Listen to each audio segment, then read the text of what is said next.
जब नन्ही चिड़िया ने सुखाया समुद्र का पानी। दोस्तों, यह कहानी श्री भागवत गीता से एक छोटी सी चिड़िया के दृढ़ निश्चय की कहानी है कि कैसे वह अपने अंडे को पाने के लिए विशाल समुद्र को सुखा देती है। कुछ समय पहले की बात है। एक छोटी सी गौरैया समुद्र के किनारे एक गड्ढे में घोंसला बनाकर रहती थी। वहाँ उस गौरैया ने 2 अंडे दिए। सुबह होते ही वह अपने अंडों को वहाँ छोड़कर दाना चुगने के लिए निकल गई। शाम को दाना चुगने के बाद जब गौरैया वापस आई तो उसने देखा कि उसके अंडे वहाँ पर नहीं हैं। उसने आसपास देखा परंतु उसे कोई नहीं दिखाई दिया। तो उस गौरैया ने समुद्र से पूछा, समुद्र, मैंने यहाँ अपने 2 अंडे रखे थे, क्या तुमने देखा? समुद्र इठलाते हुए बोला, तेरे अंडों का मुझे ही क्या पता। समुद्र इठलाते से गौरैया को अंदाजा हो गया कि उसके अंडे समुद्र ने ही चुराए हैं। वह समुद्र से बोली, तुम्हारे अलावा यहाँ कोई नहीं है, इसलिए तुम्हें पता है कि मेरे अंडे कहाँ हैं। तुमने ही मेरे अंडे चुराए हैं। अब तुम ही मुझे मेरे अंडे वापस करो। गौरैया की बात यह सुनकर समुद्र को हंसी आई और वह अहंकार में बोला, मुझे नहीं पता कि तुम्हारे अंडे कहाँ हैं। ढूंढ सकती हो तो ढूंढ लो। यह सुनकर गौरैया गुस्से से बोली, मेरे अंडे मुझे वापस कर दो, नहीं तो मैं पूरे समुद्र का पानी सुखा दूँगी। यह सुनकर समुद्र गौरैया पर हंसने लगा। गौरैया एकटक समुद्र को गुस्से से देखने लगी। समुद्र की लहरें आती जाती परंतु गौरैया उसे घूरती रही। गौरैया बोली, समुद्र, तुम ऐसे नहीं मानोगे, अब मैं तुम्हारा पानी सुखा कर ही रहूँगी। ऐसा कहकर गौरैया अपनी नन्ही चोंच में समुद्र से पानी लेती और किनारे पर डालती जाती। ऐसा करते करते उसे सुबह से शाम हो गई। शाम के समय अन्य पक्षी आए और गौरैया को देखकर बोले, गौरैया, आज तुम दाना चुगने क्यों नहीं आई? परंतु गौरैया ने गुस्से में थी, वह कुछ नहीं बोली।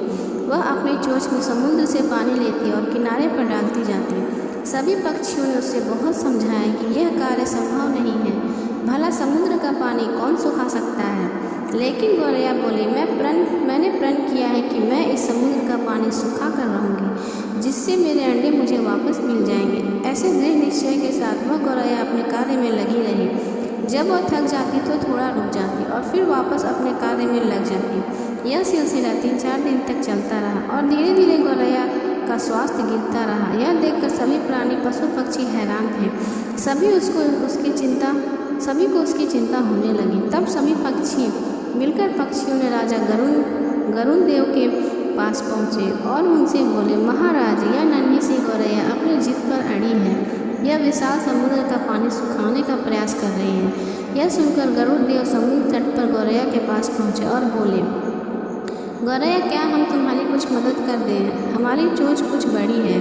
गौरैया गुस्से में बोली, यह मेरा काम है, मुझे करने दो, मुझे किसी की मदद नहीं चाहिए। गरुड़ देव समझ गए कि गौरैया अपने बच्चों की चिंता में गुस्से में है। तब गरुड़ देव भगवान श्री हरि के पास गए, उनसे मदद की विनती करने लगे और बोले, प्रभु, आपकी सृष्टि के रचयिता हैं, अब आप ही कुछ चमत्कार कर सकते हैं।